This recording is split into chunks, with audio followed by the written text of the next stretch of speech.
Salut à toi, bienvenue dans cette nouvelle vidéo, la classe de Monsieur Fred. Aujourd'hui, on va parler des angles. Surtout, ne prends pas peur, je suis là pour t'aider. Voilà, la première question à se poser, c'est qu'est-ce qu'un angle? Eh bien, un angle, c'est l'intersection de deux demi-droites ou de segments de droite.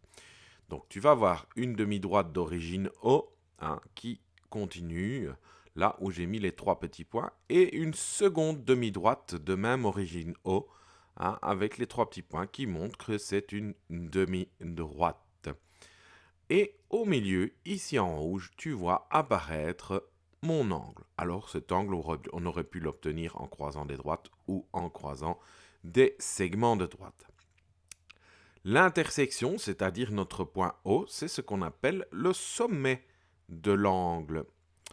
Si on parle des demi-droites, des droites ou des segments de droite, eh bien, ce sont les côtés de l'angle. C'est grâce à eux qu'on obtient l'angle. Alors, je vais placer justement le point A sur un côté de l'angle et le point B sur un autre côté de l'angle.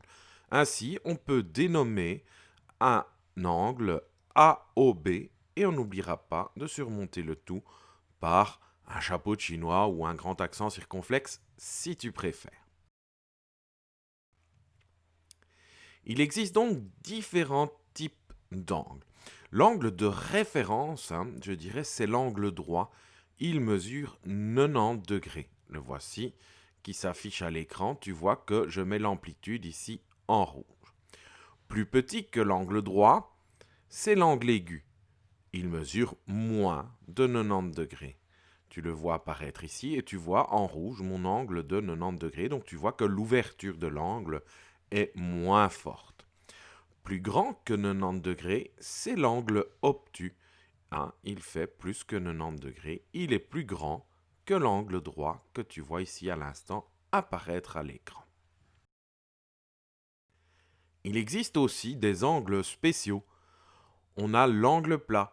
Sa mesure est de 180 degrés. Le voici avec le sommet de l'angle qui est délimité par ce petit tiret qui marque le sommet de l'angle.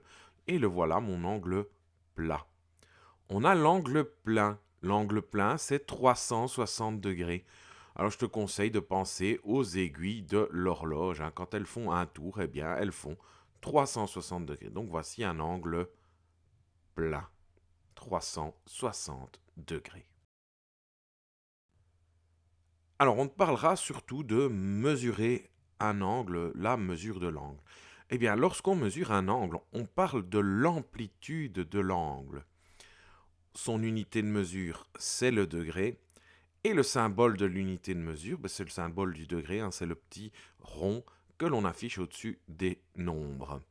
Les outils utilisés pour mesurer un angle, il y en a deux. Tu as d'un côté le rapporteur ou l'équerre Aristo. Alors, de mon côté, pour moi, l'outil préféré, mon outil préféré, c'est vraiment l'équerre Aristo. Je vais t'expliquer pourquoi, parce que tu sais faire plein de trucs avec. Tu peux l'utiliser comme une latte. Tu utilises le côté qui s'affiche en rouge pour tracer à la latte, mais aussi pour mesurer. Tu vois que de part et d'autre, il y a 7 cm et 7 cm. La longueur mesurable est de 14 cm. Alors, tu sais aussi tracer les perpendiculaires. Tu vois que j'ai mis perpendiculaire en vert et en rouge parce que tu vas utiliser le côté latte, mais aussi cette ligne verte pour obtenir une perpendiculaire. Ensuite, tu peux aussi l'utiliser pour tracer des parallèles. Regarde ici, à chaque fois, chaque petit trait ou chaque grand trait te permet, quand tu fais glisser ton équerre Aristo sur un trait déjà existant, d'obtenir des parallèles. Mais finalement, la fonction essentielle de l'équerre Aristo, c'est aussi pour mesurer les angles. C'est de cela qu'on parle, mais je trouvais intéressant de te parler de cet équerre Aristo et de te dire pourquoi moi j'aime bien cet outil. Donc on peut mesurer les angles effectivement avec cet équerre Aristo. Tu vois que tu as une zone jaune au milieu de ton équerre. Eh bien, elle va de gauche à droite, elle te permet de mesurer les angles.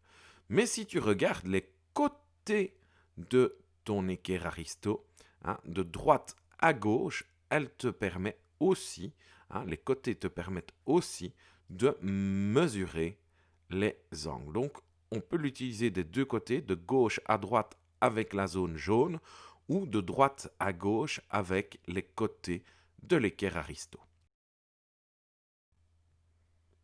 Alors, on va voir maintenant comment mesurer un angle. La première question à se poser quand on est face à un angle comme celui qui vient d'apparaître à l'écran, est-il aigu, droit ou obtus?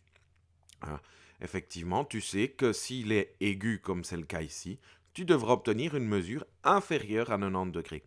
Par contre, s'il est obtus, tu devras obtenir une mesure supérieure à 90 degrés. Donc, je rappelle, aigu, l'ouverture est plus petite que 90 degrés. Obtus, elle est plus grande que 90 degrés. On va ensuite, en deuxième étape, poser l'équerre sur le sommet de l'angle, hein, avec le point 0 de l'équerre. Tu peux voir le point 0 qui s'affiche ici, hein, on le pose sur le sommet de l'angle. Enfin, en 3, tu as le côté de l'équerre qui suit un côté de l'angle. Et tu vas voir apparaître ici l'ouverture, hein, et donc on sait aisément mesurer, hein, on est dans une fourchette ici, parce qu'effectivement je travaille avec PowerPoint, donc on a un angle de plus ou moins 30 degrés. Voilà pour mesurer un angle, on va travailler sur un autre exemple juste après. Donc, toujours comment mesurer un angle? Voilà mon angle. Alors ici, on a un angle, je pense avoir deviné, c'est un angle obtus. Donc, tu sais que la mesure sera supérieure à 90 degrés. On va positionner son équerre et tu vas voir que là, ici, contrairement à la diapo précédente, on doit utiliser la zone jaune pour mesurer, hein, en lisant de gauche à droite dans cette zone jaune. Et on a un angle ici de 150 degrés. Alors, on va voir maintenant que les angles, eh bien, nous apportent quelques propriétés dans certaines figures connues, et notamment dans le triangle. Voici un triangle quelconque avec ces trois angles que tu vois apparaître, bleu, rouge et vert. Je vais prendre chacun des angles et les mettre les uns à côté des autres. Voilà le bleu, voilà le vert et voilà le rouge. Eh bien, tu vois que tu obtiens un angle plat de 180 degrés. La propriété des angles dans les triangles est la suivante.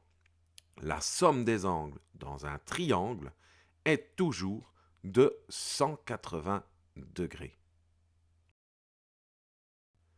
Voyons voir maintenant ce qui se passe dans les quadrilatères, parce qu'il y a une propriété, hein, dans les quadrilatères. Voici un quadrilatère quelconque qui n'a aucune particularité, avec ses quatre angles, mauve, vert, rouge et bleu.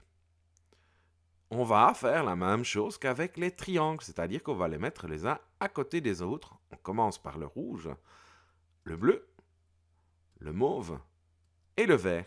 Tu vois que ça me forme un disque complet, hein, soit un angle plat de 360 degrés.